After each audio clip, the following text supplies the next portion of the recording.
ஒரு ஏழை விதவை இருள் சூழ்ந்த வீட்டில் அமைதியாக அழுதாள். கடன்கள், பயம், பசித்திருக்கும் இரு மகன்கள். அவள் எலிஷாவிடம் ஓடி வந்து அழுது கூறினாள், என் கணவன் தேவனுக்கு சேவையாளர், ஆனால் நாங்கள் கடனில் மூழ்கியுள்ளோம். எலிஷா அமைதியாக புன்னகைத்தார். உன் வீட்டில் என்ன இருக்கிறது என்று கேட்டார். அவள் மெதுவாக சொன்னாள், சிறிது எண்ணெய் தவிர எதுவுமில்லை. அப்பொழுது எலிஷா நம்பிக்கையுடன் கூறினார், உன் அயலாரிடமிருந்து வெற்று பாத்திரங்களை வாங்கிக்கொள். கதவை மூடி அந்த எண்ணெயை எல்லா பாத்திரங்களிலும் ஊற்று. விதவை மற்றும் அவளின் மகன்கள் வீடு வீடாகச் சென்று பாத்திரங்களை வாங்கினர். அவர்கள் நம்பிக்கையுடன் நடந்து கொண்டனர். பின்னர் அவர்கள் கதவை மூடினர். அந்த அமைதியான வீட்டில் தேவனின் சந்நிதி இறங்கியது. அவள் சிறிய பானையிலிருந்த எண்ணெயை ஊற்றத் தொடங்கினாள். ஆனால் அதிசயம், அது நிற்கவில்லை. ஒவ்வொரு பாத்திரமும் நிரம்பியது.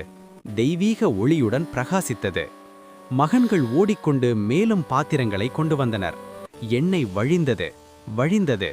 விதவையின் கண்களில் நம்பிக்கையின் கண்ணீர் மிளிர்ந்தது.